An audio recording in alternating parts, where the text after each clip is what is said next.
A big second half, and more importantly, the best coached game of Brad Underwood's season.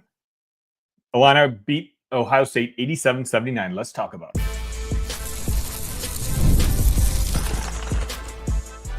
You are Locked On Illini, your daily podcast on the Illinois Fighting Illini. Part of the Locked On Podcast Network, your team every day. Welcome one, welcome all to another post-game edition of Locked On Illini. As I said, Illinois wins 87-79 over the Ohio State Buckeyes. The second victory over Ohio State this weekend. For those of you who pay attention to the football side, Illinois basketball or football was able to secure the commitment of Victor Singleton, a top prospect out of Ohio State, a player that Ohio State was very much going after. So that's 2 for 2 this weekend. It's always nice.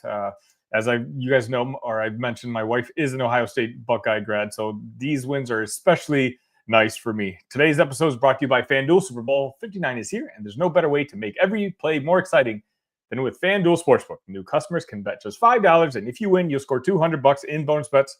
Download the app or head to FanDuel.com to get started. Okay, let's be honest. Who was nervous in that first half? A lot of us were. The news was positive. Maybe 20 minutes before the game started, Tomislav Ivisic was practicing with the team, and it looked like he was going to be playing. And then ultimately, he decided to suit up, and not just suit up, but he ended up starting and played 29 minutes. Brad Underwood made a big coaching change this morning. Brand new starting lineup. We had Tomislav Ivisic and Morez Johnson at the 4 and 5, which I've been begging for all season long. We had Trey White at the 3, and then we had DGL replacing Kylan Boswell alongside KJ in the backcourt. Now, I know a lot of you guys have been on that DGL should replace Kylan bandwagon for a while, so I know you guys definitely feel justified. Dre Gibbs Longhorn had 10 points, 2 rebounds on 3 of 7 shooting, 24 minutes. And this might be a little hyperbolic of me, but that dunk could have saved the season. Illinois was down 1. Dre Gibbs Longhorn with the steal and 6'1". And the whole time he looks like, I'm like, okay, look, you're going to get blocked. You're going to get blocked. Just lay it in. And he just skies up and he dunks the ball. All the energy. The Orange Crush, I want to give a shout out to. They were on it today. As much as I kind of talked down on them last post game today, they were really on it. I think they got the memo. I think they got all the various content creators, talking about them like, hey, maybe we got to change things around. The Orange Crush was great. Brad Underwood was great, and that's what I want to focus on now. Brad Underwood, he gets a lot of hate, and especially over this past week, there's a lot of people talking about, has Brad Underwood and reached his ceiling here with Illinois? And I had Kent on as at the postgame of the Nebraska game, and he told me he was surprised by just how down everybody was. And it's funny, talking to a neutral observer, someone who's not an Illini fan, who they all assume that we love Brad Underwood, and we do. I would say 70% of the fan base loves Brad Underwood. There's a very, very, very vocal 20% that doesn't like him and can't wait to get rid of him. And then there's 10% which, go kind of back and forth. But usually the biggest issue with Brad is his inability to switch in-game. I think he's a fine game planner. I think he's a great program builder. But he never seems to adjust in the middle of a game, and when clearly everyone with eyes can see something is not working. They made the adjustments today. And Ohio State was up 42-36 at halftime. Again, Illinois struggled with the 3-point shot. And at some point, I was just wondering, is this going to happen again? I thought Illinois was playing fine, but the 3-point shots just weren't dropping. So I was sure of it. I was already pre-planning it in my head now. Here we go. First thing I got to say when I click that record button is live by the 3, die by the 3, Illinois loses again. But that's not what happened. At one point, I don't have the direct stat in front of me, but at one point in the second half, Illinois had shot 22 shots from 2-point land and only 5 from 3. Brad made the adjustment, the adjustment that all of us were clamoring for. Ohio State does not have bigs that can defend the rim. And so instead of you shooting 3-pointers, you're kind of bailing them out because they won't want you to attack the rim. Will Riley, 20 points in that second half. Again, he's looking more and more confident. I've been saying for a couple of weeks now that, I think his game is improving, but the shots just weren't falling. We caught a glimpse of it in Michigan State. We caught a glimpse of it in the second half of Nebraska. He's starting to look like he's starting to adjust. He had 24 points, 3 rebounds in 29 minutes. I'm going to get to the players in the second segment, as I usually do. I want to hear your guys' player of the game. I think it's clear. Any everydayers of mine know who mine is going to be because I think he was the difference, in particular in that first half. He was the reason that Ohio State didn't get into a bigger margin lead. That first half was odd, right? It was just Ohio State goes on an 8-0 run. Illinois responds with a 10-0 run. Then Ohio State responds with an 11-0 run. And they were just kind of seemingly going back and forth. And Ohio State was making shots that, look, I've watched Ohio State all season long. They weren't making those shots, okay? Devin Royal, I believe, was 7 for 32 coming into three-point land, from three-point land coming into this game, something along those lines. And he looked like an All-American in that first half. He, obviously they were exploiting, same thing that they always do. Who's Ben Hammerkaus guarding? Attack that guy. And Devin Royal, he took advantage of it. Morez Johnson wasn't quick enough to get out there to three-point to guard Devin. But they made an adjustment. That's kind of what we hope for. Brad, every single game, he's very open about it in the post-game press conferences. They'll pick a guy on the opposition and just let him shoot all day. And usually it works out because why? Brad's a math guy. And he'll play the percentages. That's just kind of who he's become as a head coach. And the percentages said, let Devin Royal shoot that three-point shot. Ultimately, 3 for 6 today, 10 for 18 from the game. And again, he did take advantage of Morez Johnson more often than not. But the adjustments were made in that second half. And you see the importance of Tomislav Ivisic. And I get some pushback all the time when I say this because of Kasparis. But I've said I think Tommy is our most important player, and I think you caught a glimpse of it today.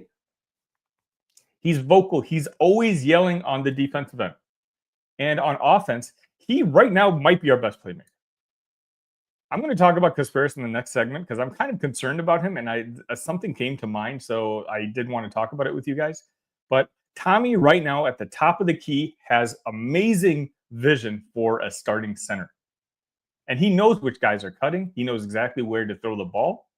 And you know what that does? That creates easy shots.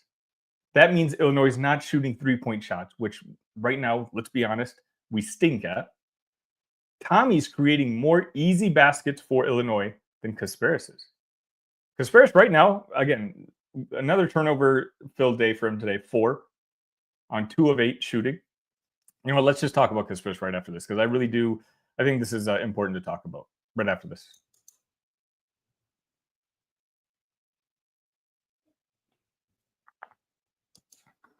Super Bowl 59 is here. 1 game, 2 teams, endless possibilities. And there's no better way to make every play more exciting than with FanDuel Sportsbook. Whether it's predicting the first touchdown, calling the MVP, or even betting on the coin toss, FanDuel makes it easy to get in on the action. With live betting all game long, you can adjust your bets as the game unfolds and feel the thrill from kickoff to the final whistle. The live betting feature lets you stay involved no matter what happens on the field, and the app is super easy to navigate. Plus, knowing that you can place a $5 bet and potentially win $200 in bonus bets for the Super Bowl, that's icing on the cake. Download the app or head to FanDuel.com to get started. Bet just $5, and if you win, you'll score $200 in bonus bets. That's FanDuel.com. Bet with FanDuel, official partner of the Super Bowl 59.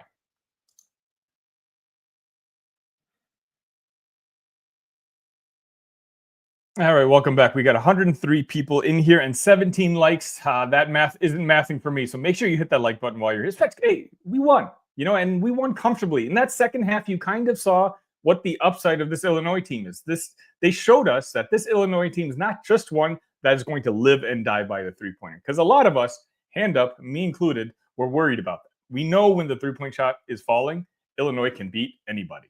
But you know what? The three-point shot has not been falling since Oregon. They've been shooting 25.5% from three-point land since that Oregon game. So it really looked like we were on the track of just, hey, Brad is just going to play the numbers. And if the shots don't go in, we lose. If the shots go in, we win. Shots weren't going in this first half. Brad made an adjustment. They attacked the basket. Ohio State, I don't think Ohio State scouted Illinois to go inside. And every time we missed a shot, whether it's a three-pointer or any sort of field goal, Morez Johnson came down with the rebound. The kid had a double-double in the first half. 10 points, 10 rebounds. My MVP. I think he was huge in that first half, in particular with his energy. And again, every time we missed shot, which was many times, Morez would always seemingly come down with the board. And, hopefully he doesn't have to, he can develop some sort of dribbling game, because I do hold my breath a little bit when he dribbles the ball and goes back up. But when he's able to just grab the rebound and go right back up, there's very few people in the league that can stop him. But I really want to talk about Kasparas. Now, I want to know your guys' thoughts. Kasparas is a lottery pick in the NBA draft. If anyone tells you otherwise, they're mistaken. Kasparas, top 10 pick even. Has he fully recovered from this injury? Because now I'm starting to worry. His all-around game is fine, right? He's still getting the assists. He's still getting the rebounds. He had 8 points, 7 assists, 3 rebounds today in 32 minutes, 4 turnovers. He sat out a couple of games earlier this season with that wrist injury, right? That mysterious wrist injury that just came out of nowhere. And I feel like ever since he's come back, the game may have came back, but his shot has not come back. Even today, 0 for 5 from three-point land. This guy was our best three-point shooter before he got hurt. He was shooting something along the lines of 37% for the year. Today, an 86% free throw shooter. Shot 4 for 8 from the free throw line. Turnovers, that just comes with the KJ territory for today. But for me, I'm starting to wonder now, because I've seen what KJ can do, and KJ's done it against far better competition. His touch, sure, maybe it couldn't be sustainable for how hot he was shooting earlier this year.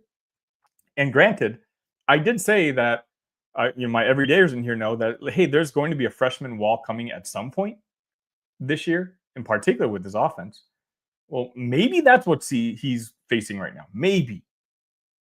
But I am kind of concerned now if he's still favoring that wrist of his, because, despite if you're losing your shooting touch or you're in a slump, you shouldn't be missing free throws. 4 for 8. When he missed those last 2 in the second half, that's when this, the thought dawned on my head. I'm like, that's just not normal, right? And missing 3-point shots, missing 3-point step back shots over 6'9" guys. Okay, that's normal. That happens. But KJ's missing free throws. And now I'm wondering the injury itself was so mysterious the way it showed up out of nowhere. And then all of a sudden he comes back. And I just wonder, because we don't really know details of it, if it's still lingering. This discomfort is still lingering. I'm very curious on your guys' thoughts. 8, 3, and 7. The box score doesn't jump out at you. And who saw it? He got benched at the end of this game. And you know what? More credit to Brad Underwood. I'm glad he did it at the end of last game. The problem was he benched Brad Underwood again, or Brad Underwood benched Kasparas against Nebraska. But when Kyle Boswell's bringing the ball up court, there's no playmaker in there. There's no guy to guide where the offensive guys need to go and make plays. We had that today. Tommy can do that. Tomislav Ivisic can absolutely do that. At the top of the key, he knows where the guys are cutting, and he knows to make the right plays. Remember, this is a very young basketball team. The youngest in P4. But Tommy, despite it being his first college basketball year, he's 21, if not 22 years old. Like, he's been playing organized basketball, professional basketball for a couple years, unlike some of his teammates. So he is the guy who I trust the most when it comes to composure. And, I think his leadership is sorely needed on this team. And I'm really glad he came back. I thought he'd be playing 10 minutes in his first game back. Brad Underwood on Saturday said he was going to be questionable. So I said, okay, questionable. Maybe he's going to sit out Ohio State, then come back against Rutgers, play 10 minutes, and then slowly make his way back into the starting lineup. And, if those of you who watched the last episode, I said, then we can finally get the Ivisic Morez starting lineup that we want when Ivisic has got his cardio built up. Tommy played 29 minutes today. 12 points, 10 rebounds. It says 1 assist. I don't know if I believe that. I'll be watching, as I always do, the game again in the morning. But I feel like even if it's just 1 assist, there might have been a lot of hockey assists, leading to the score. But, 1 for 5 from three-point land. But you know what I liked? He wasn't shy to take it. Because if he's not feeling well, or he's struggling, or if he's uncomfortable, you would think he's hesitant to take that three-point shot. Now, again, it didn't go in the first half, and he didn't take that many in the second half, but that's what we want. That's what we wanted Illinois to do. All of you, take a look at all the comments of all my previous videos from last week. Everyone was upset about, hey, stop shooting three-pointers. They're not going in. And you just wonder, I sit and wonder, is Brad just being stubborn? Or does this team really just have no other plan? I think Tommy is a big reason for the adjustment that we had because, as I said, Tommy can hit the cutter. Tommy can, throw the alley-oop. He knows what to look for, and being 7'1", he can. When he's at the top of the key, he can see the whole court in front of him. Kasparis right now, whether we like it or not, there's something going on with him. Either he's regressing as a player. I don't think that's it. Or he's in a freshman slump. He's hitting that freshman wall. That could be it. I said this was going to happen a month and a half, 2 months ago. Or that injury is still bothering him. It's got to be one of those three. But having Ivisic in there makes this team still dangerous. And again, I'm going to say it. I know some of you have jumped off ship. I haven't. This team, you caught a glimpse of it in that second half. Imagine that team, but the three-pointers are also going in. Illinois outscored Ohio State 51-37 in that second half. Ohio State had no answer from them. Now, granted, Ohio State missed a lot of easy shots. But you know what? Those shots were going in the first half. So if anything, it balanced itself out. Ohio State overall 27 for 73 from the field. Illinois 30 for 58, over 50%. And you know why? Because they stopped shooting three-pointers, which, by the way, they were 4 for 20 from. Adjustments were made. Brad did exactly what he's paid to do. Exactly what we all, me included, and I'm a big pro-Brad guy, says his number one weakness, the number one thing that drives us crazy. Just make the adjustment.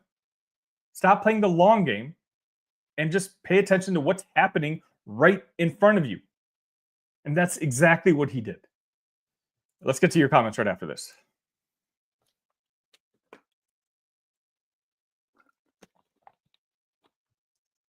All right. Again, if you're not subscribed to Locked On Illini, I do this after every single game. Today's been a very, very busy day. If you've been texting me, I apologize. I've not been able to get to it. 27 likes right now, 110 people. Come on, guys. After a victory against a rival like Ohio State, again, 2 for 2, basketball and football with victories over Ohio State this weekend. This is just a good time to be in Illini, like I always say. Let's get to some of your comments. I'm sure we'll have some fun. Justin says, much better. Great second half. Owen says, start Morez and Tommy together down the stretch. I think that was always the plan. Because when Morez and a healthy Tomislav are playing the 4 and 5, I don't know if any team in the country can match that interior defense. Morez, just between his strict just size and how physical he is, and Tomislav just because of the leader that he is back there. The quarterback, that's what I always call him. I call him the quarterback of our defense. He's the vocal guy. Notice very few inbound plays where they just cut to the rim for the opposition, where I think Nebraska scored like 8 points off of that because Tommy wasn't there. Tommy's there to, hey, this guy's cutting to your left, to your right. He was there. Fox River says DGL deserved that starting role, and he's rising to the occasion.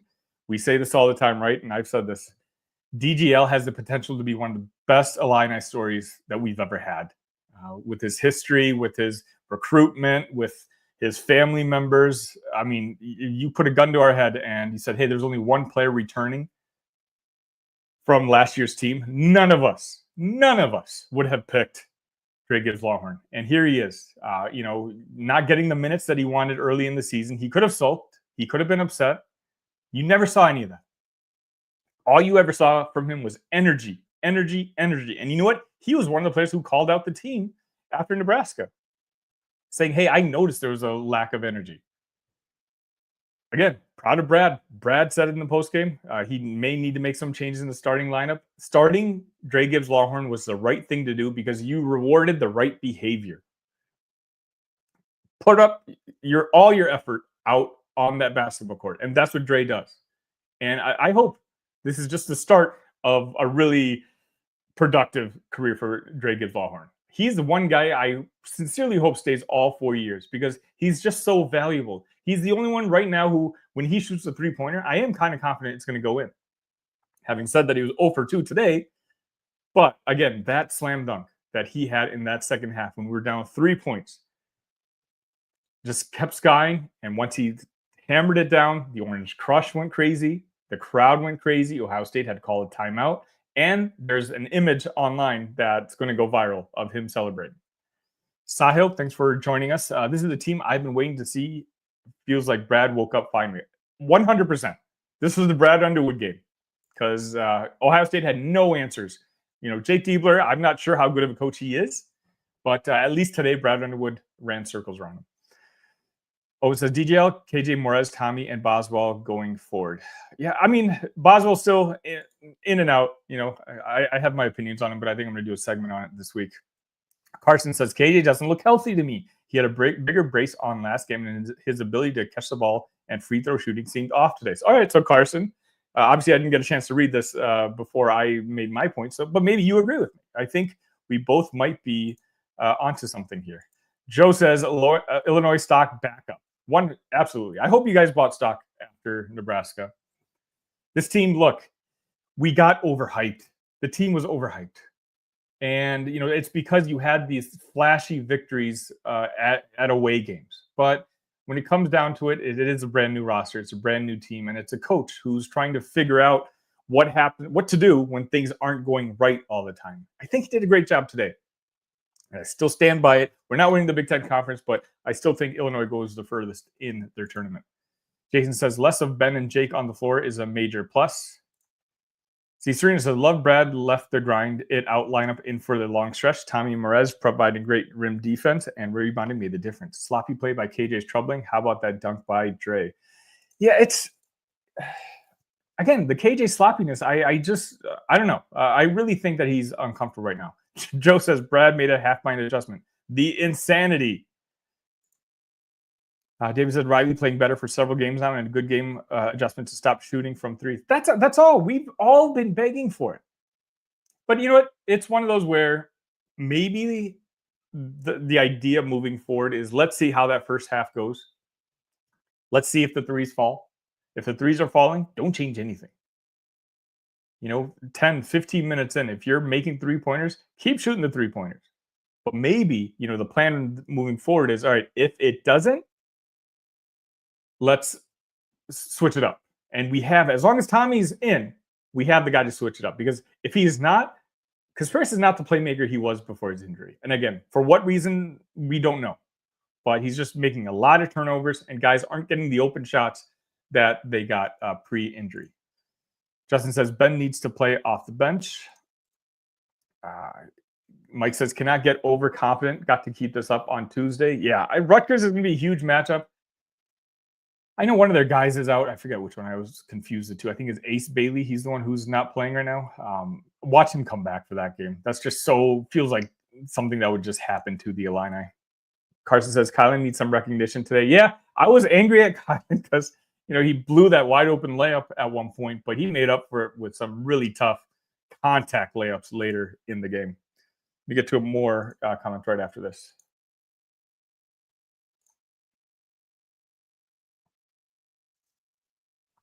Okay, so Andrew says the same thing. KJ looks injured still. He gave up momentum all game with turnovers, missed free throws, and missed threes. Okay, so, I guess this is not a secret. This is not something my genius brain came up with myself. It does look like, maybe KJ's dealing with some sort of issues here. Gregory, always nice to see you. DGL with that dunk, though. Richard says, nervous about second half adjustments. Great now. Trey White to bench, Riley to starting lineup. You know what? I get it. And Trey White had an awful plus minus in that first half. But I do like Trey White is always hustling for rebounds. Last game he had 13, even though he had a minimal amount of points. I like the idea of Riley starting, but I think if you're starting DGL, then you keep Riley off the bench because you do want one guy who can score off the bench just to keep the defense honest, right? So, if you want to start with Riley, then I bring DGL off the bench. If you have DGL starting, then you bring Riley off the bench. But you just want to balance the scoring out a little bit. I love what I see from Will Riley. And, I've done episodes saying, hey, you know what? It's coming. He's coming. I hope he's here. Because I've said the difference between Will Riley, a bad, normal Will Riley that we've seen over the last couple of weeks, we're a Sweet 16 team. If Will Riley can hit 17, 18 points a game, this is an Elite 8, Final 14. Justin says, DGL got that dog in him. Nintendo says, promise to say the phrase for Ohio State. Gregory says, DGL needs more tick. Down with the Buckeyes. Again, we're 2-0 against them. And by the way, tomorrow's episode about Victor Singleton, got to tune in. I'm so hyped. So hyped. If you're not in the Discord, by the way, there's a link to the description. I dropped you a video of Nazir Rankin at Duke. And I'm just dropping tidbits that I can't say on this show because this news isn't official. So I can't do that. So make sure you're in the Discord. And we're talking Illini all day, every day anyway. A lot of these guys, Jason, Philip, they're already in the Discord as well, so they can tell you the same thing. GF says, look what happens when you go to the basket more and quit shooting forced threes. Voila. We've all been asking for it, right? And says, my only complaint with Will Riley is that on an inbound pass, he needs to stay out of the corner where he constantly gets trapped. That's not a Will Riley problem. That's still an Illinois problem. Like, if there's one negative to still take from this game is for some reason, we still can't inbound the basketball when there's any sort of pressure whatsoever. And I really think that Brad's got to basically devote one entire practice just to inbounding the basketball, because that's the type of thing that could really cost you really valuable points in March. Justin says, I think Brad's been evolving since he got here, and regular good in-game adjustments is what will take him to the next level. Greg says, so is Will Riley back next year? Should be, right? Who knows? If he plays like this for the rest of the season, he won't be. But you know what? I'll be okay with it because that Will Riley can carry this team to an Elite 8. Czar says, my player of the game is Humbrickhouse because he was benched. Terry Hartwell says, a full healthy Illinois team in the NCAA tournament. Watch out, 100%. St. Dominic says, we won. Check mark. St. Dominic, not going to get my hopes up on this team. The best thing I can say is we won. Remember, this is a post game. This is where you're allowed to be happy. This is allowed when you lose to be sad and say whatever takes that you don't want to say.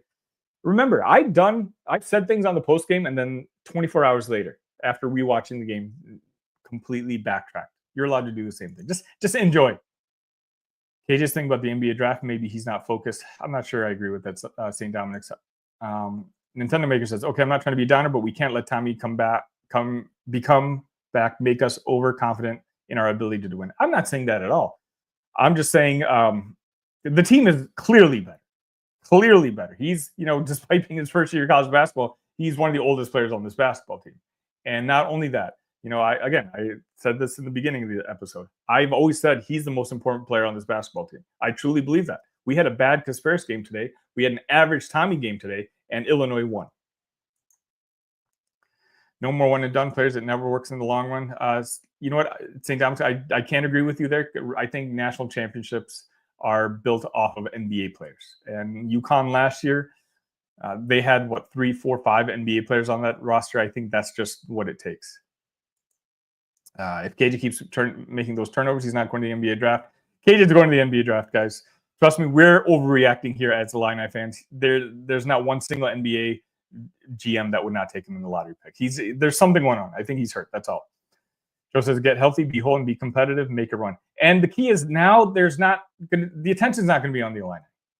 So it's going to be, maybe easier to just kind of sneak up, not necessarily sneak up on folks, but to get right, be whole, as you said. Tommy Hack says, Illinois needs to use a size forward. Going forward, that second half looked way better. I've said that the whole time, right? The death lineup. The death lineup includes Tommy and it includes Morez Johnson.